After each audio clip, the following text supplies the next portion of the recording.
Naririnig na naman. Nakaw mga kabayan at taray pakikitaan ko na naman kayo ng isang masarap na luto. Gulay naman ang ating lulutuin ngayon.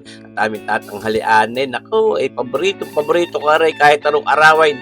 Tayo magigisa ngayon ng balatong ng munggaw mga kabayan. O, papainit na yung ating non-stick pa na yan at tayo muna gagawa ng satsaron. Yan how, pinakaparang gagawin nating pupor baga. Pero hindi, at talagang may ni ate palulutong nila ng karikit diyan. Matagal-tagal gawin, pagka pupupurin, ayan how, mga kabaya. At talaga, papatambling-tambling lang yung ating non-stick pa na yan. At ito nga ating mga binawas ko sa liempong mga taba-taba ay ating palulutong din at gagawin din nating adorno mamaya. Pag naluto ng ating ginisang munggaw, ay at mapapapak din ako mauutay habang niluluto ko na ang ating ginisang balataw. Kung tawagin namin din ay ang tawag na iba'y munggaw. Ayan how, malutong-lutong na yan mga kabat. Maya ng karikit, hahanguin na natin iyan. So, ito na, para pwede na. Ay, huwag na natin itulaw. Ay, sus ko po. Mumunggo pa. Bay, hindi. Yung pang-uulap, panggugulay nga natin. Kami lulutuin pa rin isang isda naman, ang kasagpi niyan, ipakikita ko din sa inyo yan. Yan, bumawas na tayo ng mantika at ngayon magsasangkot sa naman tayo ng karikit na karne. Yung liempong iyan, na pampalasa din pampasarap. Iyan sa ating ginisang balataw. Oh, ito na yun naman mga kabayan. Magkagarni naman ng inyong gulay. Kaya kung ay paborito ko, kahit araw-arawin ay rin mga ginisang balatong na kapagarnihan. Lagyan natin ng karikit na oyster sauce para magkakulat, pampalinamnam ng karikit para tayo hindi naman bibitsin diyan. Siyempre, lalagyan din natin ng pamintang, pagayaan, para nang sagay mabangaw at may karikit na init yung ating inilagay na pamintang iyan. Diyan sa ating ginisang balataw. Ngayon, ginarin natin ng bawang. Siyempre, sa mag-isa, hindi pwede mula yung mga bawang na yan. Yung isa pang kasagpi niya, sibuyas, na may ating isasahog na din. Oh, tunay. Yan na nga, yung sibuyas. Para magkasawa yan si bawang at sibuyas na yan. Sa mga gisahin, mga sangkutsahin. Kaya sa inyo, mga kabayan, marami lang nagsasabing, rin daw munggaw, rin daw balatong masama daw pagka may mga rayuma. Pagka paminsan-minsan, yan nga ho. Ari napalambot na ni Kabayan Commander Mami Lisa at yan ho, at nilagay na rin diyan sa pagsasangkot siya. Hindi muna natin lalagyan ng sabaw at muna yung paahangin ng karikate doon sa ating bawang at sibuyas at yung ating mga pamintang yan. Ha, inuutay na nga. Ito na naman. Kalutong, kasarap na yung ating pinalutong na taba at karikate na laman ng baboy. Yan. Siyempre, yung ating munggong yan, yung ihalbos, yung palambutin, edi may karikit na rin timplang asin iyan at paminta. Yan how, mga kabayan. Ano atin muna pa ang papagayaan bago natin sabawan. Yun. At yan nga how, yung pinaghalbusan natin, edi doon natin kinuha yung pinakasabaw at nang masaid natin yung nadudo sa kasirulang iyon. Yan how. Utay-utay muna tayo maglalagay ng sabaw diyan, ng tubig. Kaya muna nating talagang maluto ng ayos na concentrated pa yung flavor niyan, mga kabayan. Ito, para naman may lasa pat pampasarap, maglalagay tayo ng isang pork broth cube na yaon.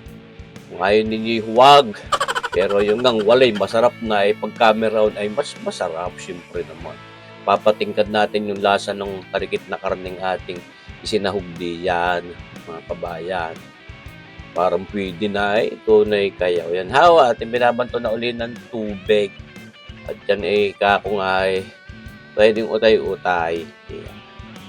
Kung sinamay lahatan na rin agad, pero mamaya pagka nilagyan din natin ng sutanghon, ay talagang magdadagdag pa rin tayo ng tubig diyan, ng sabaw.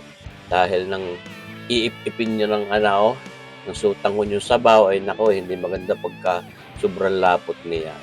Yan na nga, tuloy ang pag-uutay ng ating pinarito. Baka maubaw sa hindi na mapalagay doon mamaya sa Yan na, kulang-kulang papagayaan itong ating ginisang balatong o ginisang munggaw, kanyo naman.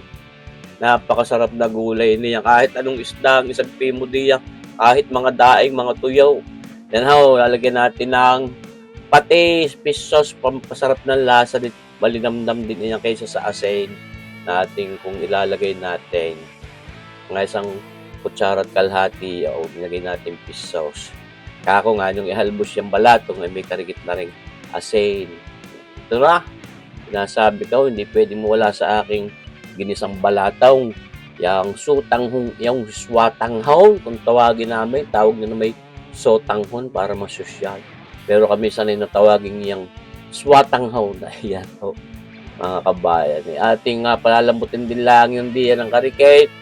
Yan naman hindi basta nalulubsak at baligat pa din.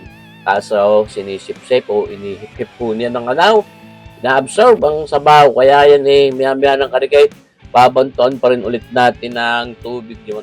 Aking sinasama diyang binabantong tubig ay mainit. Ngayon, para may drama at baka may maghanap, yatin po natin ng karikate na oyster sauce iya para gumanda rin ang kulay at pampalinamnam din. Kahit hindi tayo magbitsindi yan, mga kabayan. Ito na malapit na sa katotohanan iyan.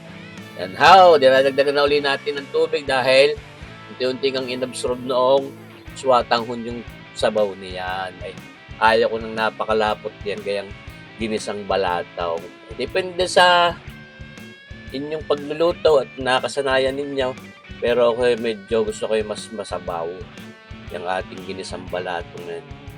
Kakaluog pagka sobrang lapot. Ngayon, hindi pwedeng mawala itong dahon ng sili na nakasanayan naming inilalahok pagka diyan sa mga ginisang balatong na papagayaan, mga kabaya. Pampabanguyaan, pampatanggal umay. So, marsipaw, tawarin, ay talaga mag-aayayan na ang sarap ay. Mga kabaya, kita nyo bagayaan. So, ay, kita nyo baga tunay namang kuto ang papagay ay malapit na sa katotohanan. Maya papatay na natin yan. Ang malagtakan na yan. At ako ngay may lulutuin pa rin isda na ipapakita ko din sa inyo. So, mga kabayan, luto rin kayo ng pabagarnay sa isang araw. At talaga namang kakoy, kahit araw-arawin nga iyang ginisang balatong na yaan, ako hindi magsasawa diyan. Kahit na subakit kung ano sasakit, wala din naman masyado nagsasakit pa. Ayan. Pero sabi, hindi ko naman alam kung totoo nga bagang yan nakakasakit ng rayuma. Yan ang ilalagay na natin sa ating mangkok na at habang ginagawa ko, gusto kong i-shoutout si kabayang Abelardo Diaza o Deasa na nadidiyan sa Washington. Pinashoutout niyo yung kanyang mga kasagwit, mga kamag-anak, mga kapamilya sa Aklan, at sa Katanawan, Quezon Province. I love you daw, kids. So, yung mga anak niya, sinashoutout ni Kabayang Abelardo Diasa. Yan ho. Shoutout sa inyo, mga kabayan. At nilalantakan na natin ngayon ang ating nilutong balataw. Ngayon, kita nyo ba yung isdang niluto kong iyan? Yan ho. Papakita ko din yan sa inyong iyan. Napakasarap ng isdang iyang asuhos. So, sana abangan nyo pa rin yung video natin iyan. Ayan na, lantakan na ito, mga kabayan. Salamat po sa inyong panunuhan, mga kabayan. Sana abangan nyo pa rin palagi ang ating mga videos. Mapapansin niyo talaga hong halos araw-araw ako'y nag-upload ngayon ng mga videos. At ako'y bakasyon sa trabaho. Ay, mabuhay tayong lahat. God bless!